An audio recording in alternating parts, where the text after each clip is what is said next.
प्रवक्ता हूँ और अभी संगठन सृजन अभियान के तहत मुझे रायगढ़ दक्षिण, रायगढ़ उत्तर और पनवेल का पर्यवेक्षक यानी कि ऑब्जर्वर बनाकर भेजा गया है।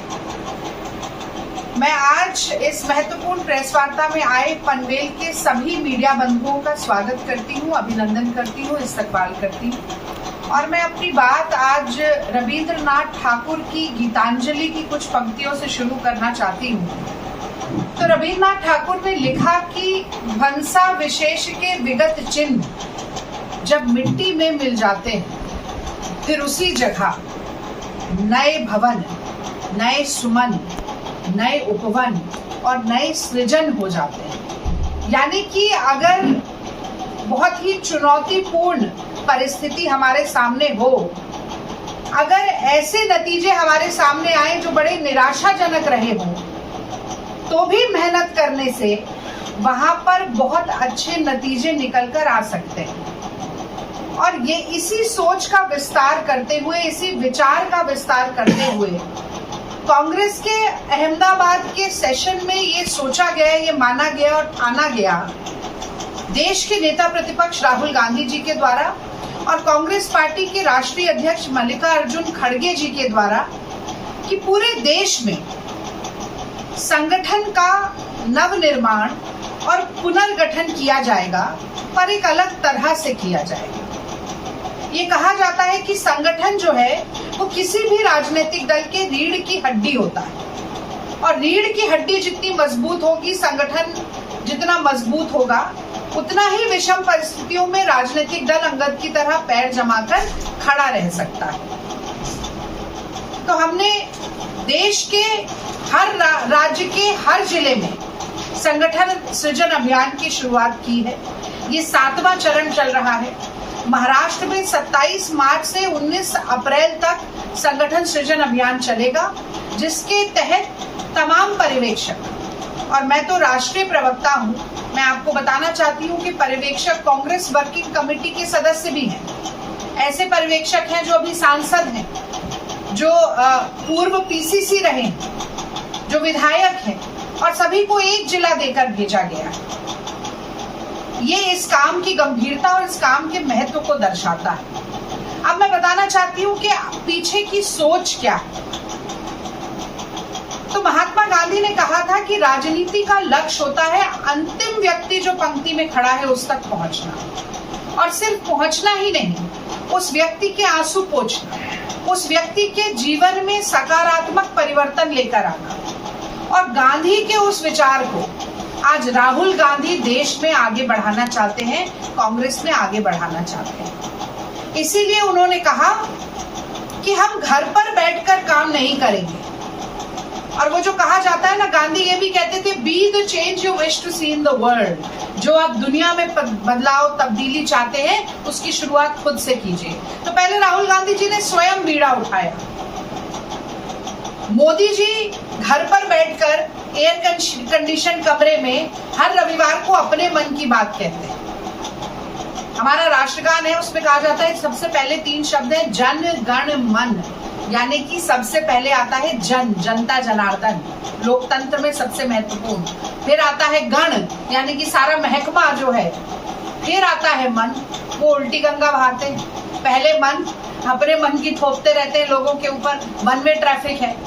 राहुल गांधी जी ने कहा नहीं चलेगा, मैं लोगों के घर घर जाऊंगा, दर दर जाऊंगा, लोगों की नब्ज टटोलूंगा, उनके सुख दुख का साथी बनूंगा, उनके आंसू पोंछने का काम करूंगा। 4000 किलोमीटर राहुल गांधी चले, कन्याकुमारी को कश्मीर से मोहब्बत के फेविकोल से जोड़ने के लिए चले।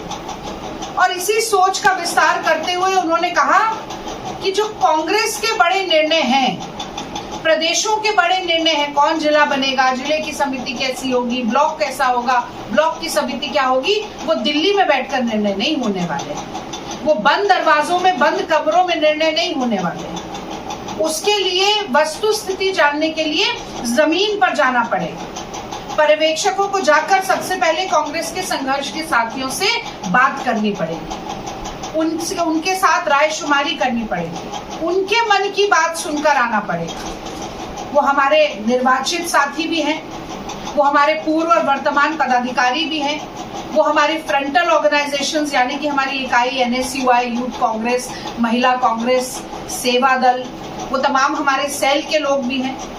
इसी के साथ साथ राहुल जी ने कहा कि वो अगर कोई पार्टी का मेंबर नहीं भी है, समाज में अच्छा काम करता है, वो भी हमसे मिलना चाहता है, कोई डॉक्टर है, कोई वकील है, कोई टीचर है, सोशल वर्कर है, तो उन सब की बात सुनकर फिर वस्तु स्थिति को जानकर हम निर्णय लेंगे। ऐसा संकल्प संगठन सृजन अभियान के जरिए कांग्रेस पार्टी ने लिया। और मैं एक बात और इसमें जोड़ना चाहती हूँ कि राहुल गांधी जी जो कहते हैं वो करके दिखाते हैं। अगर उन्होंने संविधान हाथ में लिया और ये कहा कि सबका समान अधिकार होगा, जाति के नाम पर, धर्म के नाम पर, क्षेत्र के नाम पर, भाषा के नाम पर, संप्रदाय के नाम पर भेदभाव नहीं चलेगा देश में, ये संविधान कहता है। और संविधान की हर बात का क्रियान्वयन करना भी राजनीतिक पार्टी का लक्ष्य होना चाहिए, उद्देश्य होना चाहिए और कर्तव्य होना चाहिए। तो वही हुआ भी। जब संगठन सृजन अभियान भी होगा तो उसमें ये सुनिश्चित किया जाएगा कि केवल एक जाति या एक वर्ग के लोग ही ना रह जाएं। अगर जनरल कैटेगरी है तो ओबीसी का भी व्यक्ति का नाम होना चाहिए, दलित लोगों को भी ढूंढ कर आना है, आदिवासियों को भी इसमें शामिल करना है, अल्पसंख्यकों को, महिलाओं को, युवाओं को भी जगह देनी है। तो जो समावेशी सोच कांग्रेस पार्टी की है, वही समावेशी सोच संगठन सृजन अभियान में भी परिलक्षित होगी। और इसके ठीक विपरीत, क्योंकि मुझे ये कंपैरिजन करना भी बहुत जरूरी है, इसके ठीक विपरीत मोदी जी जो कहते हैं वो कभी नहीं करते। भारतीय जनता पार्टी जो कहती है कभी नहीं करती है। महायुति का ठगबंधन, मैं गठबंधन नहीं कहती हूँ, ठगबंधन कहती हूँ। ठगबंधन जो है वो ठगता ही रहता है, जो कहता है वो कभी नहीं करता है। और मैं तो बोलती हूँ कि मोदी रीति सदा चली आई, जो कह जाए वो कभी ना निभाई। ये मोदी जी का गुण है सबसे बड़ा। और ये हवा में नहीं बोल रहे। 2 करोड़ नौकरी नहीं मिली, 15 लाख नहीं मिला, रुपया और डॉलर समान नहीं हुआ, 40 रुपए का पेट्रोल और डीजल नहीं मिला, 100 स्मार्ट सिटी नहीं चली, बुलेट ट्रेन नहीं बनी, काशी की उत्पन्न नहीं हुई, गंगा जी की सफाई नहीं हुई, लाड़की बहन करने वाले लाड़की बहन का सम्मान तो रख नहीं पाए। क्या अशोक खरात का मामला किसको नहीं मालूम? किसानों की आय दुगनी नहीं हुई, फसल बीमा योजना नहीं चली, महाराष्ट्र के नौजवान आज भी दर दर की ठोकर खा रहे हैं। कोंकण का जो इतना बड़ा इलाका है, ज्यादातर टूरिज्म का इलाका है, अगर हम एक JSW को छोड़ दें तो कोई बड़ी इंडस्ट्री, कोई वैसा काम नहीं है। इतने नौजवान मिलने के लिए आए, वो कहते हैं कि अगर डिग्री है तो नौकरी नहीं है, जेब है तो पैसा नहीं है, सिलेंडर है तो गैस नहीं है, कार है तो पेट्रोल डीजल नहीं है, जीवन है पर हंसी खुशी नहीं है। यही फर्क है कांग्रेस की विचारधारा का और भारतीय जनता पार्टी की विचारधारा का। यही फर्क है इंडिया गठबंधन की विचारधारा का और NDA ठगबंधन की विचारधारा का। इसी पर ये स्पष्ट तभी होगा जब कांग्रेस पार्टी अपने पैरों पर और मजबूती के साथ खड़ी होगी। तो कांग्रेस को महाराष्ट्र में एक नई शक्ति, एक नई ऊर्जा और एक नई दृढ़ता देने की ये प्रक्रिया है, जिसका मैं भी हिस्सा हूँ। तो मैं सबसे पहले तो अपने मीडिया के साथियों से भी अनुरोध करती हूँ कि हमारी बात को अपने माध्यम से और जनता तक पहुँचाने में हमारी मदद करें। हमारी बात को कल अपने अखबार में और आज अपने चैनल्स में जगह दें। और मैं आपके माध्यम से लोकतंत्र के शुभचिंतकों से भी कहना चाहती हूँ कि वो आकर बड़ी से बड़ी संख्या में हमारे इस अभियान का हिस्सा बनकर हमारे साथ जुड़े। आपने मेरी बात को सुना धैर्य से, मैं आपकी आभारी हूँ। अगर इस विषय से संबंधित कोई सवाल है तो मैं उसका जवाब देने की कोशिश करूँगी।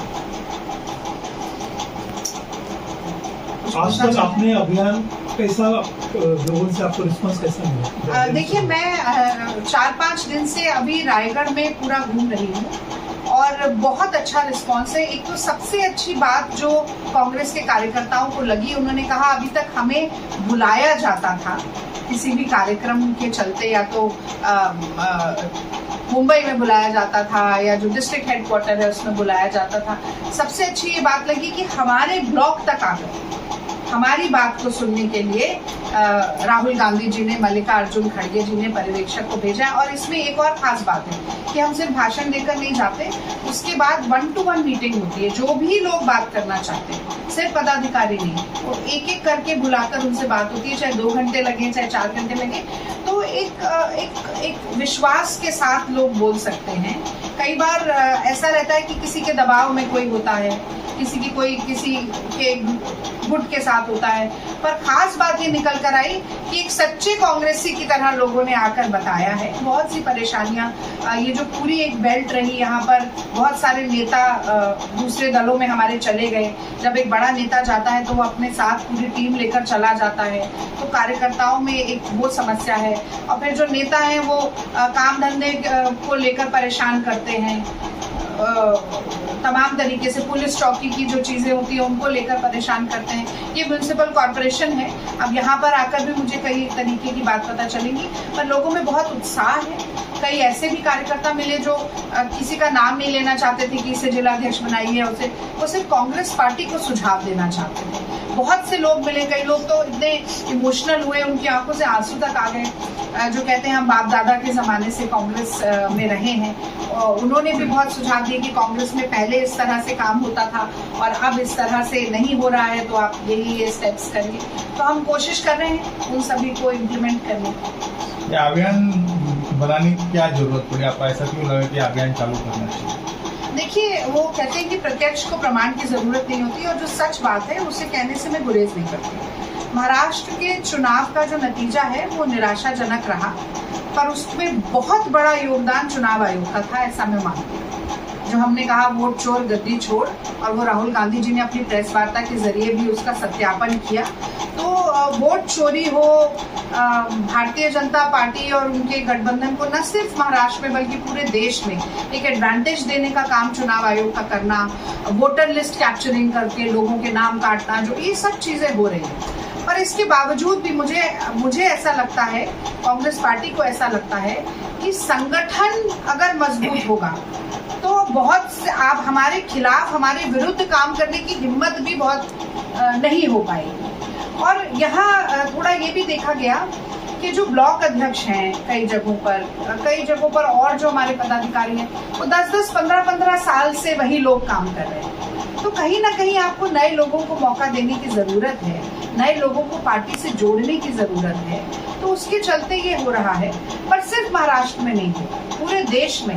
तो जैसा कि मैंने आपको बताया, राहुल जी ने एक उदाहरण दिया था घोड़ों का, कि जो शादी या बारात के घोड़े हैं वो रेस के मैदान में हैं, जो रेस के मैदान में है वो जो दौड़ने वाले घोड़े होने चाहिए वो शायद आज अस्तबल में ही बंद है। तो किस घोड़े को कहाँ दौड़ना चाहिए या कहाँ खड़े रहना चाहिए, उसका कैसा इस्तेमाल होना चाहिए, ये जब हम अस्तबल में जाएंगे, जब रेस के मैदान में जाएंगे, जब शादी की बारात में जाएंगे, तभी तो पता चलेगा। घर पे बैठ के कैसे निर्णय करें? तो सही घोड़ा सही रेस में खड़ा हो तभी वो जीत पाएगा। तो इस तरह से सही लोगों का चयन करने के लिए हम आए हैं, ताकि और जीवंत और वाइब्रेंट हमारी ऑर्गेनाइजेशन हो सके। नए सदस्यों का पंजीकरण कैसे किया जाएगा और संगठन विस्तार के लिए अभी कौन से तरीके अपनाएंगे? नहीं, देखिए, जो नए सदस्यों का पंजीकरण करना है मेंबरशिप के द्वारा, वो प्रदेश कांग्रेस कमेटी का काम है, वो हर्षवर्धन जी करेंगे। वो डिजिटल मेंबरशिप भी होती है हमारे यहाँ, मैनुअल मेंबरशिप भी होती है, पर आजकल डिजिटल कैंपेन्स इस तरीके के बहुत चल रहे हैं सुचारू रूप से। हमारा काम अभी जिलाध्यक्षों को देखना और ढूंढना है। जहाँ पर जिलाध्यक्ष अच्छा काम कर रहे हैं और काम करते रहना चाहते हैं, वहाँ पर उनको कंटिन्यू किया जाएगा। जहाँ हमें लगता है कि क्या या तो बहुत लंबे समय से जिलाध्यक्ष हैं, या जिलाध्यक्ष निष्क्रिय हैं, या जिलाध्यक्ष के और तमाम ऐसे काम है कि वो समय नहीं दे पा रहे हैं, तो वहाँ पर हम नए जिलाध्यक्ष चुनेंगे। अब जैसे रायगढ़ साउथ और नॉर्थ 2 में हमने डिवाइड किया है, तो रायगढ़ साउथ में तो नया अध्यक्ष देना ही पड़ेगा, क्योंकि जो अभी महेंद्र भरत है वो रायगढ़ नॉर्थ से हैं। उरन उनकी वो विधानसभा रही और उसी क्षेत्र को वो अपनी विधानसभा की तरह डेवलप करते हैं। तो साउथ में तो नया ढूंढना ही है, और फिर नॉर्थ में भी क्या परिस्थिति है उसको देखकर हम निर्णय सुदाम जी लेंगे। पाटिल है यहाँ पे। सुदाम जी पाटिल जी के लिए मैं उन्होंने तो मुझसे बात की, उन्होंने अपनी कमेटी वगैरह भी मुझे सारी सबमिट की, पर उनके बारे में यहाँ के लोग क्या कहते हैं ये तो अभी आपसे प्रेस वार्ता करके जब मैं जाऊंगी और मीटिंग्स करूंगी तब पता चलेगा, इसलिए मैं अभी प्रतिक्रिया नहीं दे सकती। ओके, इस अभियान से संगठन में क्या बदलाव है?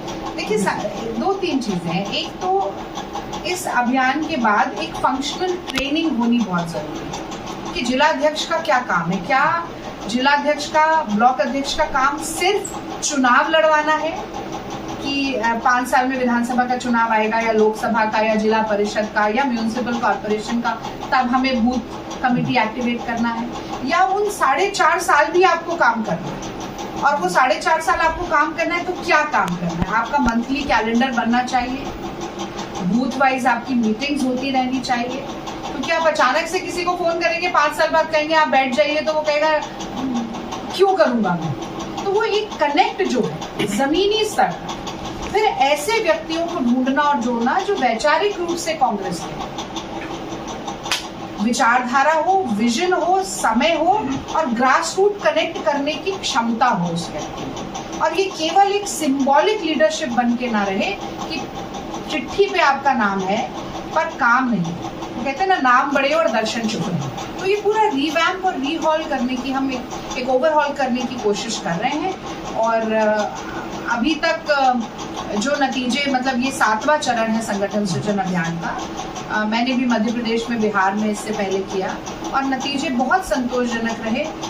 जिन लोगों के नाम निकल कर आए, बहुत से लोग तो रिपीट भी हुए हैं, और बहुत से लोग ऐसे हैं कि जो नहीं सिस्टम में आ पा रहे थे, जुड़े हैं, और अभी पिछले 5-6 महीने जो उनको मिले उसमें बहुत अच्छा काम किया। तो इसमें हम चाहते हैं कि, और जैसा मैंने कहा, और वाइब्रेंट हो हमारी ऑर्गेनाइजेशन, और कनेक्ट बने जनता के साथ, और ज़्यादा से ज़्यादा कार्यक्रम किए जाएं, उसकी मॉनिटरिंग हो, ताकि हम लोगों को भी, नए लोगों को बनाए भी और उन्हें रिटेन भी करके रख सकें। तो प्रशिक्षण किया जा सकता है ना, लेकिन नए लोगों को आप जुड़ेंगे, प्रशिक्षण की तरफ क्या है? मैंने आपको बोला ना, फंक्शनल ट्रेनिंग भी होगी, आइडियोलॉजिकल ट्रेनिंग। हम क्या लगता है आपको, ये संगठन की वजह से कितना रिस्पॉन्स आएगा?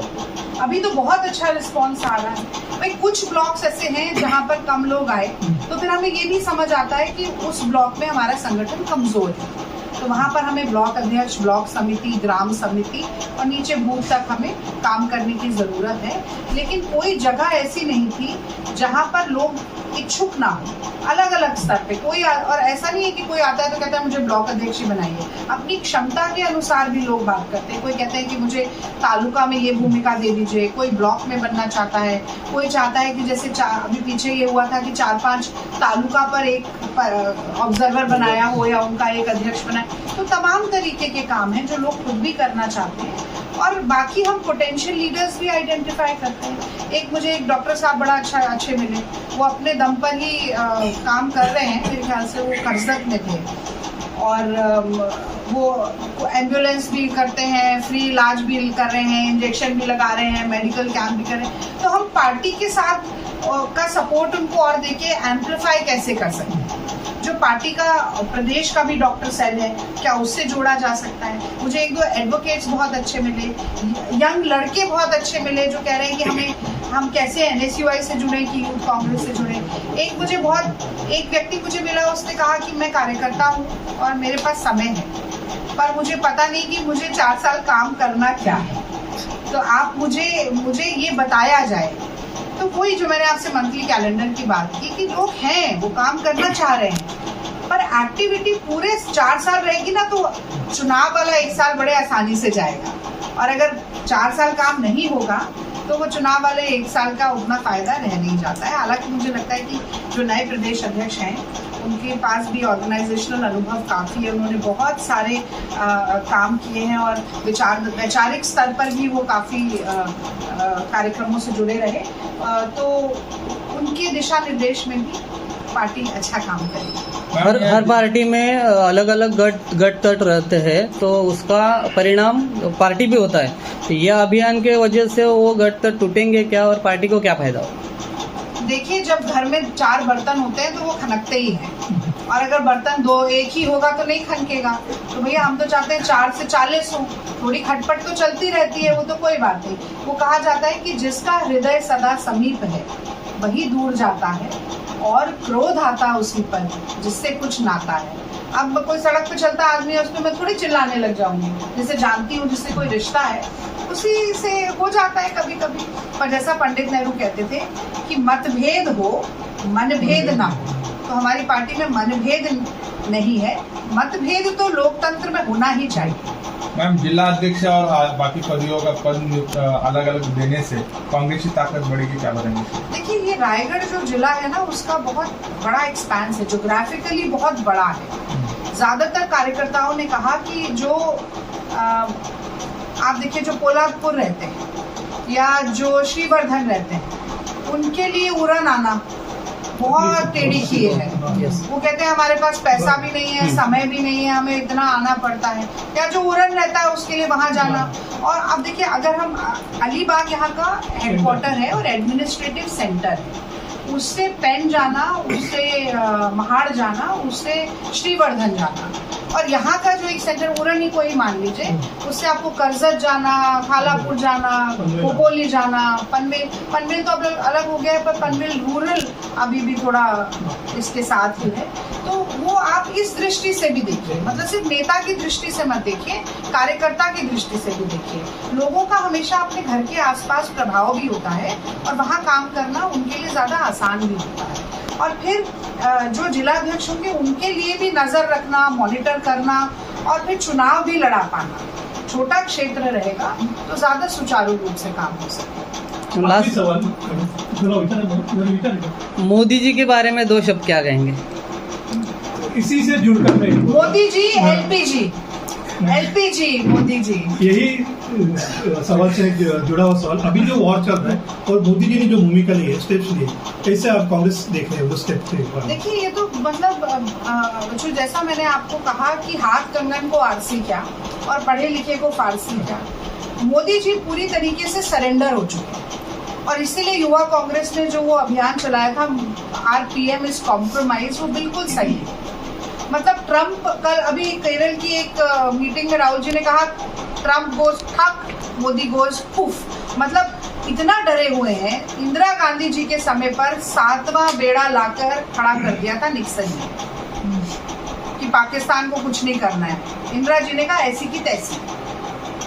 मोदी जी कहते हैं मेरा 56 इंच का सीना है, वो तो मुझे तो दिखा नहीं 12 साल में, पर इंदिरा जी की हथेली जरूर 56 इंच की रही होगी, जिसकी छाप आज भी पाकिस्तान के मुंह पर दिखती है बांग्लादेश के तौर पर। तो ऐसा अगर आप अपने आप को कहते हैं कि मैं स्वयंभू महामानव विश्व गुरु हूँ, तो उस तरीके से एक्ट भी करना पड़ेगा ना। पर भारत की विदेश नीति ही खी झप्पी माय फ्रेंड डोलांड करने से नहीं होता है, उसके लिए आपको काम करना पड़ता है। आज LPG की शॉर्टेज क्यों है? सबसे पहले जो सबसे विनाशकारी स्टेप था, वो युद्ध के 2 दिन पहले इनका इजराइल जाना था। आज ईरान कह रहा है, ईरान के साथ हमारा बड़ा सिविलाइजेशन के तौर पर भी हमारा इतना बड़ा उनके साथ संबंध रहा, पहले से रहा। आज वो श्रीलंका को मित्र देश बता रहा है और कह रहा है कि श्रीलंका की जो तेल की जरूरत होगी उसकी आपूर्ति हम करेंगे। हमारे जहाज रोक के रखे हुए स्टेट ऑफ हॉर्मुज़ में। तो ये किसकी गलती के कारण हो रहा है? कभी आप संसद में आके आपके मंत्री कहते हैं कि हमारे पास 75 दिन का जो है वो स्टॉक रखा हुआ है, फिर आपके MP संसद में आकर बोलते हैं कि हमारे पास 25 दिन का स्टॉक है, फिर आप आकर कहते हैं कि 53 मिलियन गैलन लीटर्स रखा हुआ है, जो कि सिर्फ 7 दिन का स्टॉक होता है। तो आपको खुद कुछ मालूम ही नहीं है, आप झूठ पे झूठ बोले जा रहे हैं। फिर आप मोदी जी संसद में आकर कहते थे कि कोरोना जैसा हाल है, भगदड़ मच जाती है सारी जगह, पेट्रोल, लोगों को लगता है लॉकडाउन लगने वाला है। तो आप मुंह से क्या बोल रहे हैं, उसकी कितनी गंभीरता है। और पूरा देश आपके ये ऊटपटांग निर्णय के कारण सजा भुगत रहा है, तो ये तो बड़ा ही निराशाजनक है। और मुझे लगता है कि सबसे पहले तो मोदी जी को माफी मांगनी चाहिए। अब वो LPG की PNG की CNG अब इस सब के जाल में फंसा रहे हैं कि अब PNG कर देंगे और ये कर, क्यों नहीं किया? जब आग लगती है तो मोदी जी पानी की बाल्टी ढूंढने के लिए निकल जाते हैं, लेकिन उससे तो आग बुझने वाली है नहीं। जब प्यास लगती है तब कुआं खोदना शुरू करते हैं। तो ये सब चीजें तो पहले होनी चाहिए ना। यही हाल कोरोना में हुआ, क्या एक एक सांस के लिए आदमी तरस गया, ऑक्सीजन ही नहीं थी। हमने भी मरघट पे 24 घंटे लाश जलती हुई देखी है कि नहीं देखी है। तो ये व्यवस्थागत तरीके से, और जितना सोशल मीडिया पर मोदी जी का मजाक उड़ाया जा रहा है वो उन्हीं की कारस्तानी है। उनसे सबसे पहले तो जब गैस के लिए कहा, वो कहते हैं नाली की गैस बना लो, नाली की गैस से पकौड़े तल लो, मतलब ऐसी बात करते हैं। रडार बादल आ जाते हैं तो मैंने इसलिए तब करवाया, रडार कैच नहीं कर पाता है, तो मतलब कुछ तो ठीक से वो करके बोलिए। पर फिर मुझे लगता है कि शायद एंटायर पॉलिटिकल साइंस की डिग्री वाले से और क्या अपेक्षा की जा सकती है। Thank you.